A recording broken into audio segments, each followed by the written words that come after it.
Cloud seeding, bringing back extinct animals like the dire wolf. Humans playing God. Yeah, what possibly could go wrong?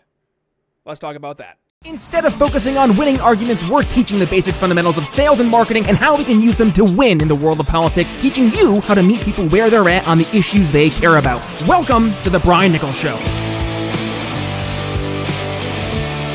Well, hey there, folks. Brian Nichols here on another fun-filled episode of The Brian Nichols Show. I am, as always, your humble host, joining you from our lovely Cardio Miracle Studios here in sunny Eastern Indiana. The Brian Nichols Show is powered by the best heart health supplement in the world, Cardio Miracle. So if you want to learn more how to lower your resting heart rate, lower your blood pressure while improving your pump at the gym, stick around. We'll talk about that later in today's episode. But first, let's dig into, this very, very controversial topic, humans playing God. That is the topic of conversation, and we're going to be digging into different areas where humans are doing just that, whether it's trying to bring back extinct beasts from literal prehistoric times or trying to play God and make the world rain, with what we're seeing right now with the cloud seeding. So to discuss all that and more, joining us from ACC is Isaiah Menning. Isaiah, welcome to the show. How you doing? Thanks so much, Brian. Great. I'm doing well. Thanks for having me. Absolutely, bud. Looking forward to today's conversation. I apologize. My potato computer here is being a little jittery for whatever reason. It must be the heat and the humidity. I was talking about corn sweat with our buddy Connor Vasile here on the show last time. It's so humid out in the Midwest, and it's because of that darn corn sweat, Isaiah, which I didn't know was actually a thing. But alas, here we are. Humans still playing God, man. What the heck? I'm just teasing. Let's go ahead and jump into today's conversation. But first, Isaiah, do us a favor. Introduce yourself here to the Brian Nichols Show audience and why you're focused on trying to play God. Well, thanks very much again for having me on, Brian. So happy to be here. My name is Isaiah Menning. I'm the External Affairs Director at the American Conservation Coalition. And at ACC, we're focused on building the conservative environmental movement. And today, I'm really excited to be talking to you about disruptive environmental technologies, what lots of people call playing God, particularly the technologies of cloud seeding and de-extinction. And the reason why I'm so interested in this, it actually goes back to my deeply held religious faith, my convictions there. So I'm a strong Christian and believe that human beings actually have authority to have dominion over the earth and that we need to use that authority really wisely. And so that brings us to questions of cloud seeding, to de-extinction. I think that framework is really quite a bit different than what the traditional environmental left has to say about things, which is very restrictive to human activity. It sees people as the problem. I see our role as cultivators of the earth. And so excited to talk about that with you today. Looking forward to it, bud. And let's kind of set the stage here, right? Because you look at where everything has been going, and I'm going to rewind, as short as 5 years ago, but we can go back 50 years ago. We've seen, especially from both a claims perspective, right? I'm old enough to remember back when I was in high school, and we were forced to watch Al Gore's An Inconvenient Truth. That's John Kerry, but Al Gore and his inconvenient. I don't know what John Kerry or Al Gore's voice is, but John Kerry is Inconvenient Truth. We were required to watch that, I remember, in biology class. And we're talking about global warming and the end of the world because the sea levels were all going to rise and the polar bears were all going to be floating in the ocean and it'd be really, really sad, right? But then, rewind 20 years before that and generations before me, we're talking about global cooling, right? And the world's going to freeze. We're going to have a giant ice age. And it's going to be horrible. And then you fast forward to where we're at today, and it's all climate change, right? The climate's changing. We have an increase in hurricanes and tornadoes and droughts and all that kind of fun stuff. And then you couple that with what we're seeing right now with what we talked about earlier, the de-extinction projects, where we're taking long lost animals and we're saying, what if we were able to bring back this, extinct saber-toothed tiger or this woolly mammoth that hasn't walked the earth in literally tens of thousands of years? And I mean, look at what happened during COVID, right? We were told to trust the experts, trust the science, and don't you dare raise up any concerns or questions about any unintentional consequences or externalities, right? If you did, you were labeled a bad person. So I think there's a lot of folks right now, Isaiah, who look at this whole And again, I'm obviously being a little tongue in cheek, but this whole playing God thing, right? And they Yep. are looking at it with a healthy dose of skepticism. And I would dare say that that skepticism is well deserved at this point. But to your point, there seems to be a lot of value coming from some of these different ideas or these different solutions that are out there. So I want to give you the floor to just help maybe dispel some of the concerns, dispel the preconceived notions. Like, I'll give you the platform. Make the best pitch for me. Like, what? Why do we need Isaiah to have the saber-toothed tigers from literal prehistoric days walking amongst us? Why do we need to be able to go ahead and seed clouds to start pouring rain using sodium iodide? Help us make sense of it. Yeah, so I appreciate that. I think that it might be helpful to first identify what the North Star is, right? Like, why is it that we do any kind of environmental policy, any kind of environmental management? And I'd say the reason why we do that is to cultivate the earth for human well-being. And the reason why we do that is because human beings are the most important thing on the planet. And like I was alluding to earlier, the environmental left doesn't tend to see it that way. I start with that position, that I want the end point of my environmental management, my environmental policy, to be human well-being. And so the question is what we do about that, right? And I think that you're right. Like, people have good reason to be skeptical of what many of the so-called experts, and especially what the government is trying to say, and especially when the government is doing things that kind of tend to steamroll or push over, smaller people who are just trying to make their way. And you cited COVID, you cited overly alarmist positions on climate change. All of these things have really come to light as examples of reasons why it's probably not in the best interest of the country to trust necessarily and totally scientific experts, especially from the government, who are trying to tell you how to run your life. So with those two things in mind, like the North Star is human well-being and human flourishing. And secondly, it's good to have a healthy skepticism of any kind of environmental intervention. We come to the question, like, what then should we do, regardless of any of these questions of climate change or anything like that? What should we do to maximize human well-being? And in the case of cloud seeding, I'd say, and I'll start there, it's good to have more water on the landscape. And this technology of silver iodide, where you put silver iodide into the clouds and it causes more abundant water to be there, that's a good result. And the question is if it's safe or not. And the data are really quite clear. It's very, very safe. Silver iodide is actually less toxic than salt itself. And so, for instance, the cloud seeding operations that are happening in the Bear River area in Utah, where I'm from, are essentially akin to throwing 1 grain of salt into a swimming pool. That's like the amount of that's the amount of toxicity that you're getting from doing any kind of cloud seeding operation. And so for a state like Utah that needs more water, using that safe and proven technology is really quite important. And I think it's wrong to say that it's playing God because, like I said earlier, I think that we as humans have authority to do things to the earth and to intervene with the earth to our benefit, right? Environmental leftists are wrong when they tell us that we can't farm on the landscape or we can't hunt on the landscape. Human beings have been doing this for as long as human beings have been around. We've been intervening with the landscape. And the question is how to do it wisely. Cloud seeding is a way to do that wisely. I think that de-extinction maybe even might be a way to do that wisely as well. Where, I'll say it again, back to the Bible, which is kind of where I get my inspiration for what's true. It says in Genesis 1 that God said, let us make man in our image and our likeness so that they may rule over the fish of the sea and over the birds of the air. De-extinction is a process by which you can rule over the fish of the sea and the birds of the air in a way that is good for human beings. And so, for instance, we might be able to use genetic technology to revive the American chestnut, to put it back across the South and revive this kind of really important tree that was critical for American culture in the American South, which could be a really big boon to revive that kind of culture around chestnuts roasting on open fire. I don't know about you, Brian, but I've never had a chestnut roasting on open fire. That's an endangered species that we could use this amazing technology to bring back and to have more of it. And I'm here to do that and to use our technology to support human well-being in a smart way that's bottom up. So there was one line in your article about the cloud seeding. I just want to laser focus on this line really quick. You said available evidence does not support these concerns, being that sodium iodide and cloud seeding could be, detrimental and horrible for human civilization. But recent studies show that the current use of silver iodide has no negative health effects, and cloud seeding can't create hurricanes. Natural clouds are needed to do any cloud seeding at all. Fair.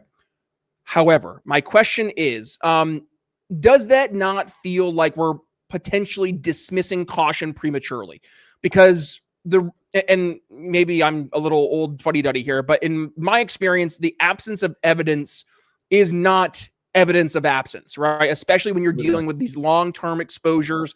There's these cumulative ecological impacts that we might not be able to understand until you extrapolate it out 10, 15, 50, 100 years, or frankly, under research edge cases, right? Where maybe we look at, to your point, like silver iodide isn't having, long-term negative health impacts right now, but hey, what about if we were to dig into the long-term bioaccumulation that has not really been focused on in these studies, right? Like, let's look into the ecological layers, like the water table contamination. Let's look into the food chains. And by the way, like, this kind of goes to one of the arguments in the COVID era, right? We have limited data, and yet now we're getting, in this case, chronic exposure near these high use zones.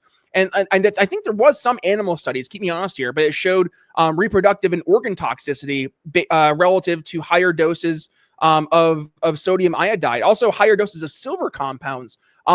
So like, I think, when we look at things like DDT, right, or glyphosate, right, like all these things that were generally accepted as safe, or whatever the EPA would use for their BS terminologies, right? Like, there's these things that were presented as, even if they aren't guaranteed safe, there's an aura of safety. So is there any merit to the concerns of, hey, listen, I hear you, there's nothing that's a red blinking red light right now. However, that's not to say that, again, the absence of evidence is not the evidence of absence. No, absolutely. I think those are the right questions to be asking. And I think that we can look at cloud seeding specifically as an example of a technology that has been literally happening for decades. And we know from all of that data that it has no effect that's even measurable. So let's first understand. By the way, I don't mean to interrupt your train of thought, Isaiah. Like, the fact that we are even on a show right now acknowledging that cloud seeding is a thing. Like, if you brought that up on social media 2 years ago, you have everybody and their mother pointing at you, calling you a tinfoil hat conspiracy theorist. But like, no, this is real. It is happening. And actually, people are very proudly doing it. So like, I think that's just, it is fascinating to think of how there was the preconceived notion and to where we actually are today. So. No, that's right. And I was surprised to learn too that cloud seeding was happening literally since the 1970s in the state of Utah, where I was from. Like, I've been drinking that water and like using that landscape my entire life. I grew up in Salt Lake City, and we have all that data from that time, and we know that there's no measurable effects that we can see. And the study that you cited to was a government accountability report that kind of looked at that over the course of time. And we know that over decades that there is no effect that's measurable on the ecosystem or on people's health when you do cloud seeding. I like to think of it kind of like nuclear energy, right? Like, the environmental left has for a long time raised the alarm about nuclear energy as this, technology that's going to kill us all, that the radiation is going to happen. And it's just not the case, right? Like, being around a nuclear power plant is like comparably safe to like being around your bunch of bananas in the kitchen. And it's a similar story. We've known for decades that nuclear energy is completely safe. And you just have, these people who are concerned about it despite the data. And so I think that this is a similar technology. It can help us steward our landscapes better. And we know from decades of use that it's perfectly safe. You work out, you lift heavy, you're eating clean, but if you're not seeing better pumps, better endurance, or faster recovery, it's probably because you're missing a critical piece. So your body depends on nitric oxide to help push blood, oxygen, and nutrients into your muscles.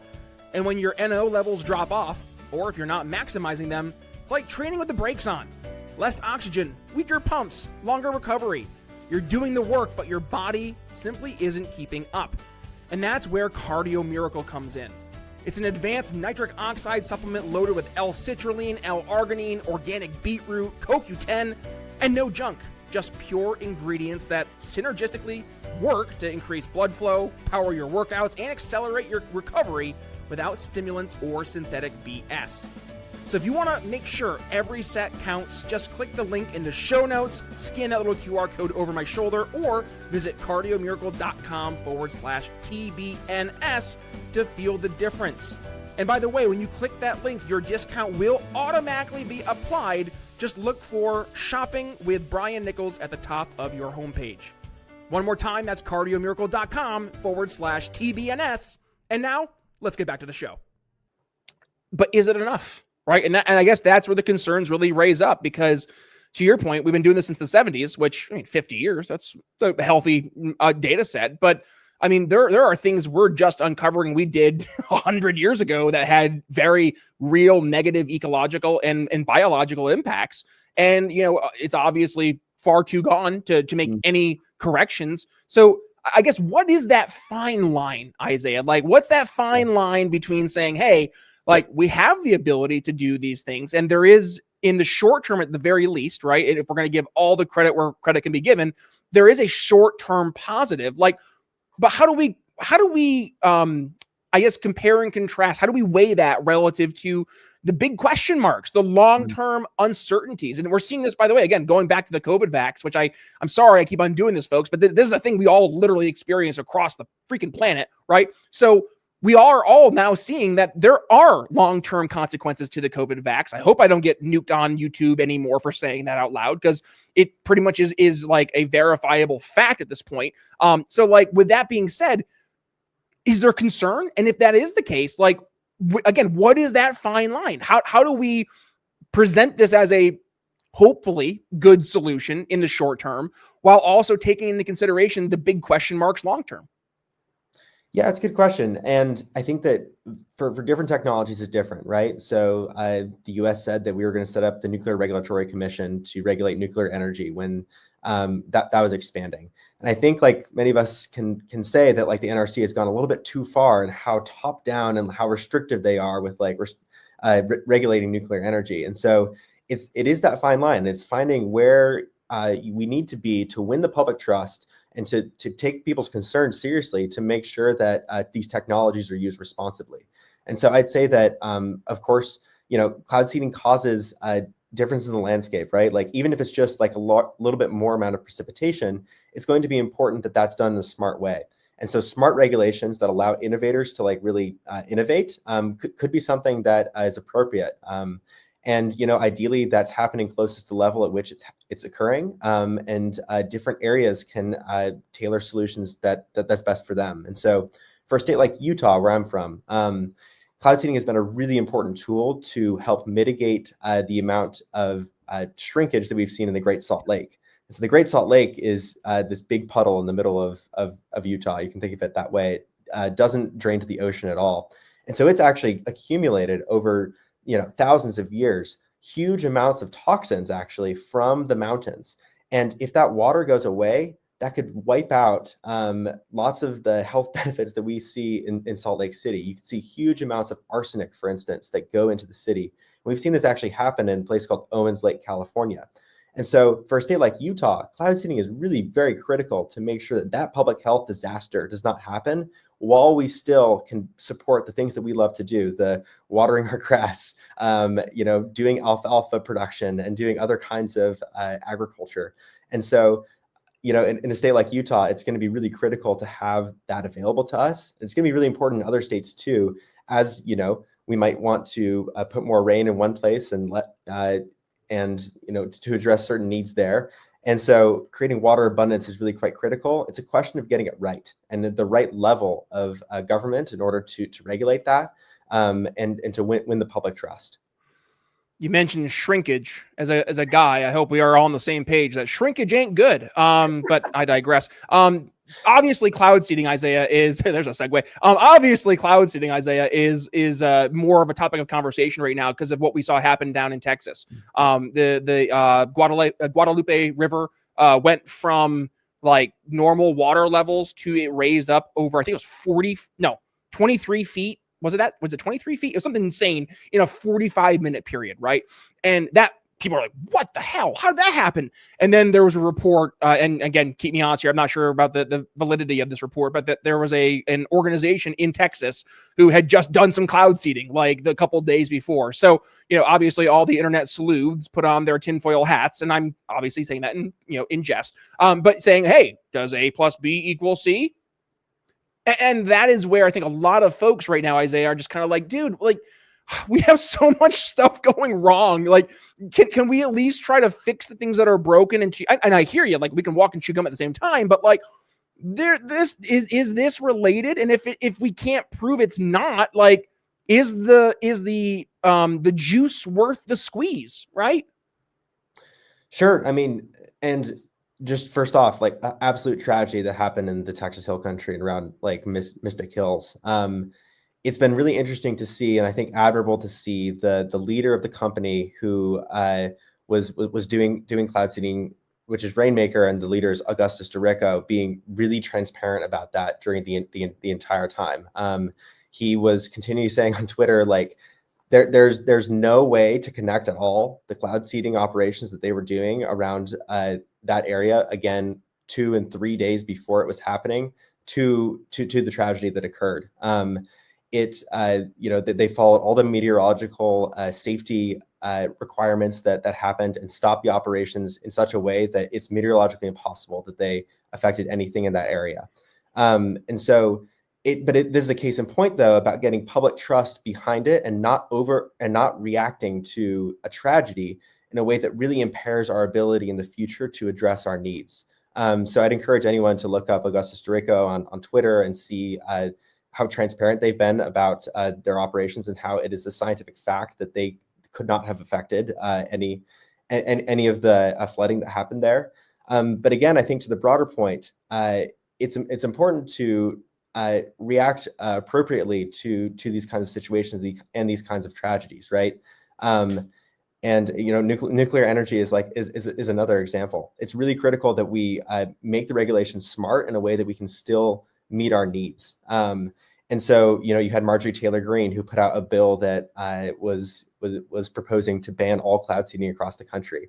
I look at that and I say, like, that is not a solution that is not any kind of solution that I'm interested in. And it's a solution that really impairs our ability to address a really critical need of water shortages that we're seeing, especially in the American West. Appreciate you bringing that up, and would encourage people to go look into that company and Augustus and the work they've done and the complete transparency that they've provided. Almost anyone on Twitter who was talking about this, he responded to and was able to satisfy them. Like Michael Flynn, for instance, came out and said, like, that's a great response. Thank you for the transparency. It looks like you weren't connected to this. All right, Isaiah. So we hear the argument, right? Hey, West Coast, or just the Pacific Northwest, or the Salt Lake, Rocky Mountain area, y'all need water. I hear it. But bringing back the dire wolf, help us square that round peg through the square hole, because I hear the argument saying, hey, we need to do these things. Cloud seeding help get the areas like Salt Lake, no shrinkage. But with that, right? Why are we bringing back extinct wolves from Ice Age times? Like, I'm not a Neanderthal. I don't want to see my Neanderthal great grandpa again. Like, hey, that's great that we could, but should we?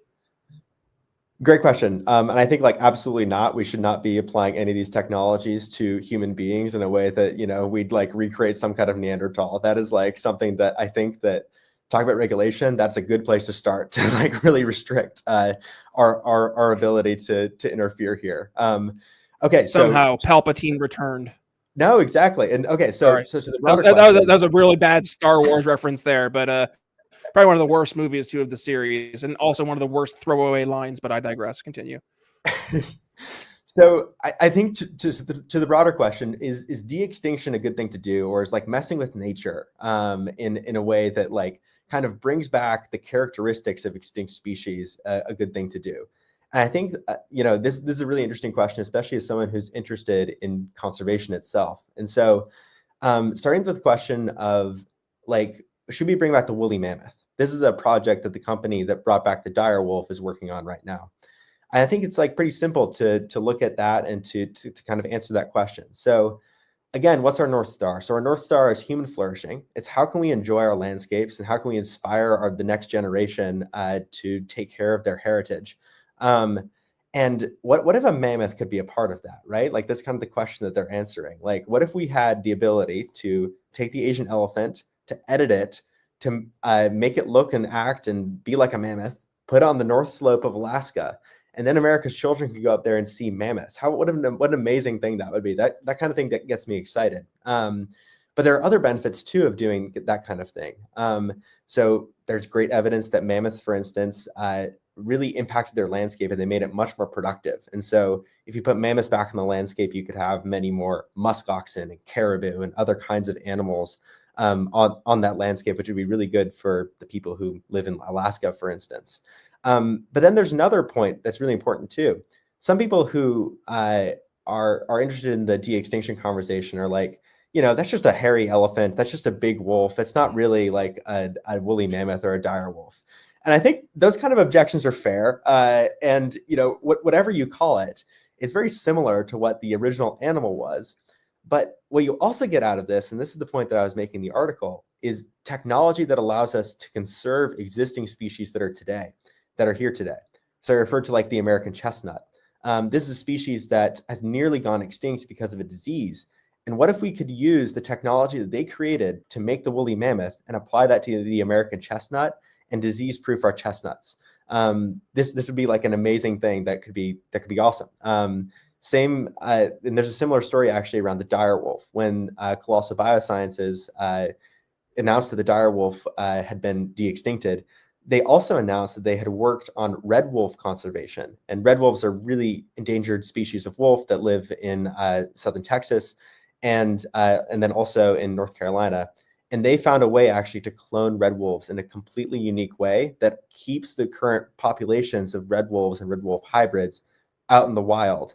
And this could really create a way for us to increase the amount of endangered species that we have and actually decrease maybe the number of species that we need to keep under the Endangered Species Act because they're recovered. And so I think that this is a win-win potential to develop these de-extinction technologies. And it's even better because it's a private company that's doing this. They're not diverting money away from other kinds of conservation when they themselves are doing the de-extinction work. And so that's my case for de-extinction, is that it could create a really good outcome for the landscapes themselves, like mammoths might in the northern parts of Alaska, and then also that it could create amazing genetic technologies that could help us conserve our species right now and decrease amount of government regulation. If you're a small business owner with a handful of team members, but a big vision, I'm talking maybe 3, 5, maybe 10 folks tops, most phone vendors will either ignore you or try to upsell you into something bloated and expensive. Yeah, been there. But level 365, they get it. No minimum seats, no pressure to scale before you're ready. Just simple, powerful phone tools built to grow when you do. And yeah, it's still month to month, so no worries about getting locked into something that doesn't fit you next month. It's not about company size, it's about finding the right fit.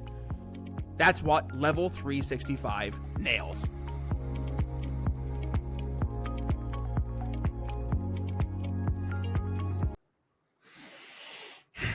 Isaiah, I hate to be this guy, right? But this is where I personally, and by the way, folks, like for most of the shows you watch, I ask objections because this is the questions you guys are asking. But here, I'm gonna put my own preference and bias here into this. Like this is the part where I get stuck because I hear you, right? Hey, we can beautify the Alaskan landscape with furry elephants. Wow. And there's an argument to be made that maybe they are better for the environment. And oh, by the way, to your point, we can maybe keep things like chestnuts roasting on an open fire, keep that song for another 200 years if we can help save the chestnut from this disease and stop other animals from being extinct. And this kind of goes to, the whole butterfly effect, right? I don't know, man. Like, and maybe it's just that I know what I don't know, and I know that there are things that I just feel we shouldn't touch. And I can't scientifically articulate that, but like in my humblest of opinions, it just feels like some things are supposed to happen as they do, right?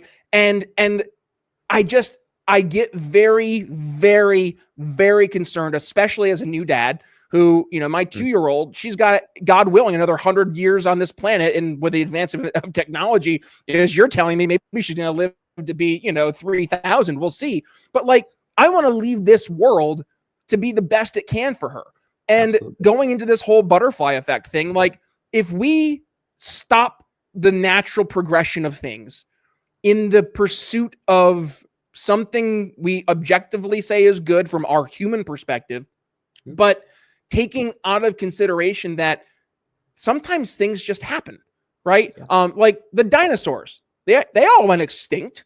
Was it a good thing or was it a bad thing? I don't think that's the conversation. It happened. And I guess for me, I'm looking at this saying like, well, what if these animals are supposed to die out?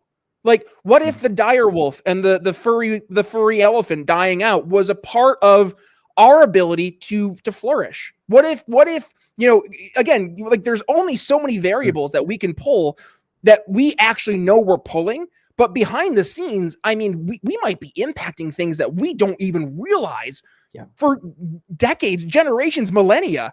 And this is where I genuinely have concern because as we start to take this approach and we start to, again, I know you don't like the terminology, but we start to play God, right? Like where we're bringing back animals that didn't exist, right? And you're right. Like we shouldn't be bringing back our Neanderthal like 16x grandpas because there's a lot of like question marks there, right? I think those question marks carry past the human side of things. I think it carries into other areas as well. Like, when you're talking about bringing back the dire wolf, I'm like, well, what if the dire wolf, and we just don't know this because there's things we just don't know. What if the dire wolf likes eating 2-year-olds, right? Like, what if that's like, delicious. I have to go chase this fast ass deer, or I can go after, I can go to Anchorage, Alaska and chow down a 2-year-old, right? Like these are the things, and I'm not trying to be a doom and gloomer, but just the acknowledgement that there are things that we just will never know, right? And that's okay. And I take it a step further beyond just being okay. Maybe that's how it's supposed to be. Thoughts? Yeah. So I would say that your concern about unintended consequences in the system is like absolutely valid. And it's something that we should be considering. And that's why, we shouldn't de-extinct a dire wolf and put it in the middle of Yellowstone National Park immediately, which is not what Colossal has done. They're keeping it for now, and I don't think they actually intend to put it back into a wild population area. They're putting it in a wildlife sanctuary that has like a bunch of high fences around it, and are keeping these 3 dire wolves together and kind of sounds like Jurassic Park, right? I think that for large wolves, it's a pretty manageable thing. People have guns. We can control things pretty well. I think that if we're entertaining a conversation about de-extinction, whether it's chestnuts, whether it's mammoths, it's really important to get local community buy-in up front and to allow like this to be a bottom-up thing. And so for chestnut recovery, right? Like it's within living memory that chestnuts were around. It's only because of humans, and we know this, that like chestnuts are going extinct. I think that that's like a great example of how intervention from people can make the chestnuts come back and like allow us to like really thrive.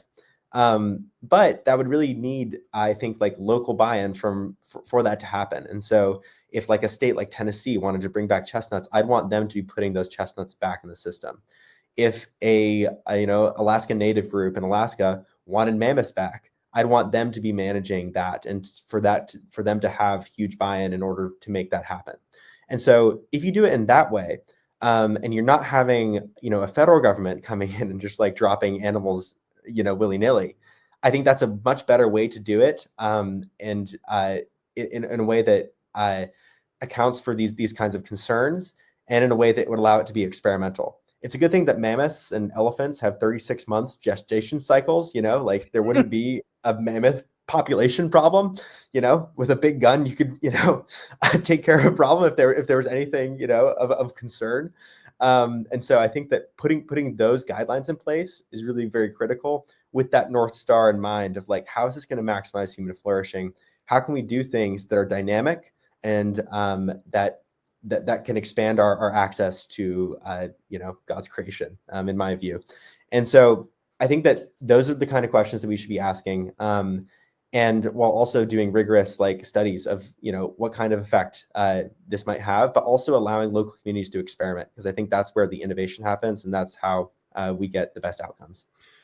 My final thoughts, and I'll turn things over to you, my man. Like, I guess I'm of the camp of, it's not a matter of could we, it's a matter of should we, right? Absolutely. And I definitely hear the argument. Like, I'm actually much more open to the argument of cloud seeding, but maybe for more of those, like, Salt Lake areas where you really need it, right? But like, oh man, I'm getting stuck here on the dire wolf piece. Like, I get it. Like, yeah, we can do it, but should we, right? Like that's where I'm a little nervous, man, because once that genie's out of the bottle, like, how do you get it back in? And like, there are certain things that have happened. Like you mentioned the walnut, the chestnut rather, that was human caused, extinction more or less from a disease.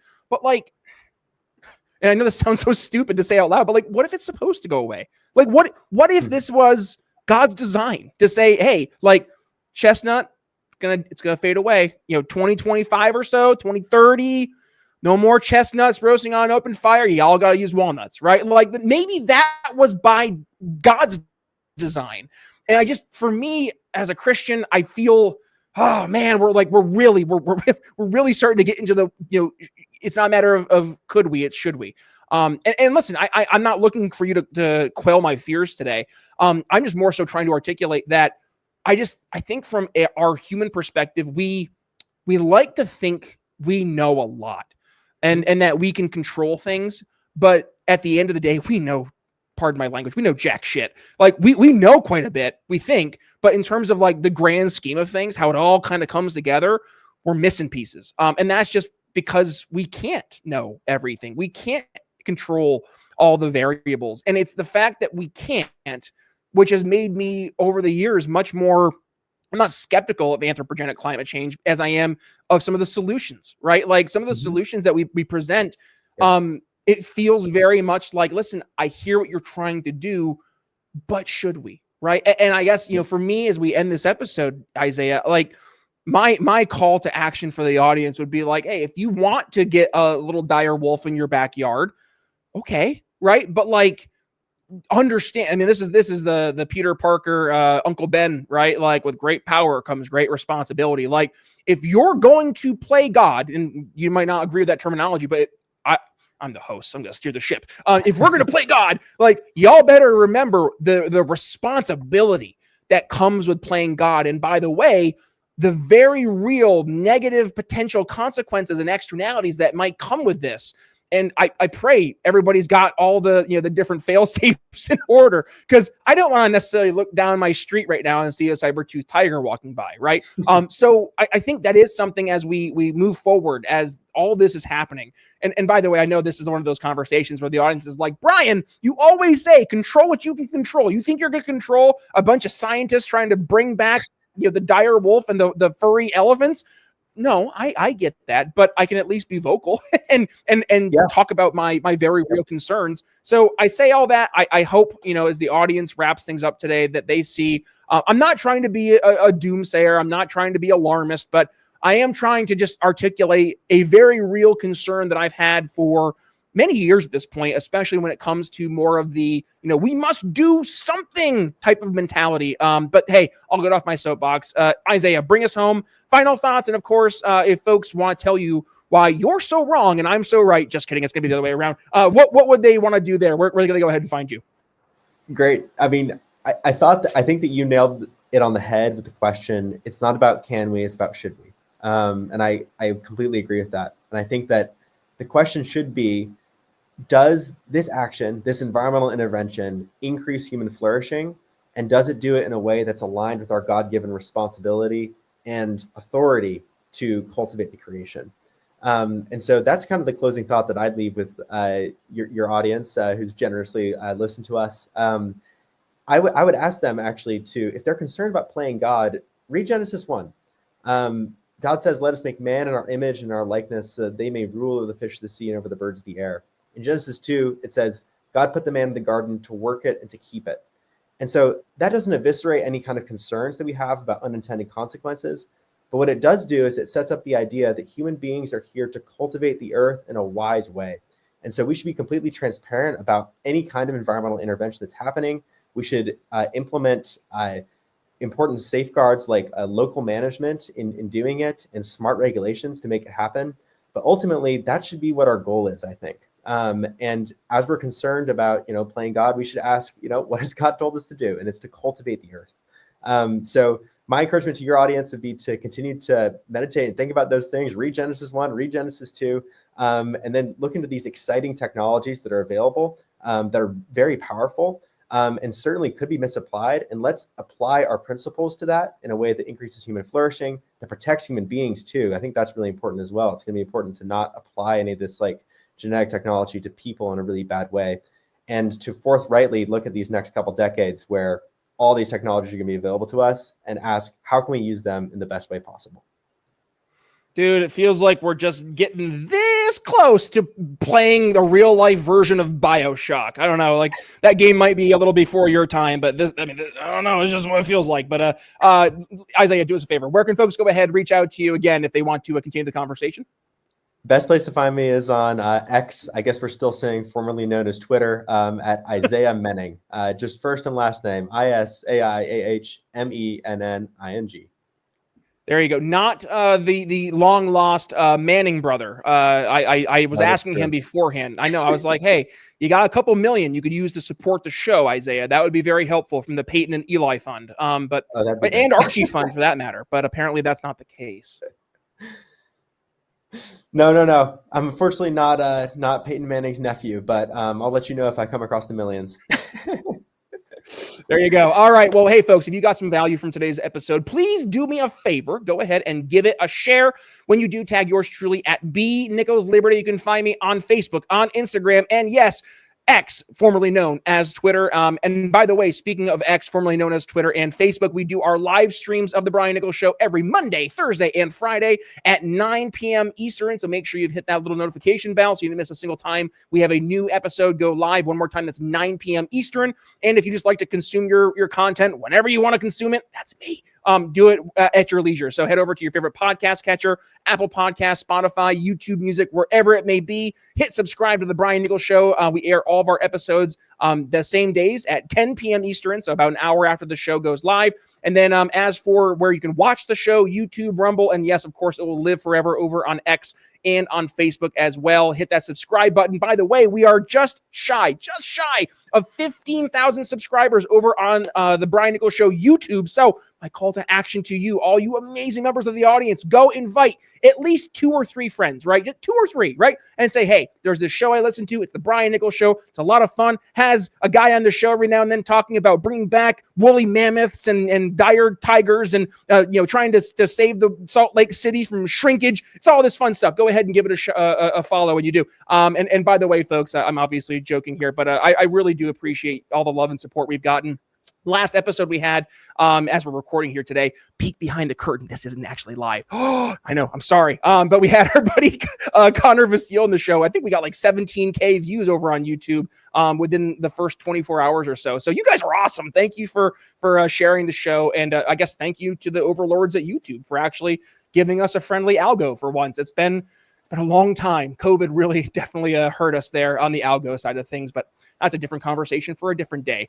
Which, by the way, if you did not get the chance to go ahead and check out episode 1000 that happened yesterday over on the Lions of Liberty as well as Brian Nichols Show pages. Yes, I am part of the amazing pride at Lions of Liberty. So if you want to go ahead and check that episode out, please do so. And also go ahead and check out all the other amazing Lions of Liberty shows with our good buddies John Odermatt, Brian McWilliams, and Lou Perez. And of course, yours truly over at Lions of Liberty. One more time, lionsofliberty.com. Isaiah, I have said a lot. I'm going to let you go ahead and get the final words in. What do you want to leave the audience with today? I leave the audience with an encouragement to continue to think about these things, to think about how we can use environmental tools to our benefit. And then also my final call to action would be check out ACC. So if you go online and it's acc.eco, you can become a member. You can choose to support us if you'd like, as we're building a conservative environmental movement that's grounded in the ideas of optimism, technology, limited government, and in a way that is not really aligned with. It's casting a new vision from what the environmental left has really fed us for a very long time. That's doomeristic and sees human beings as the problem. If that sounds interesting to you, I'd encourage you to find out more at acc.eco.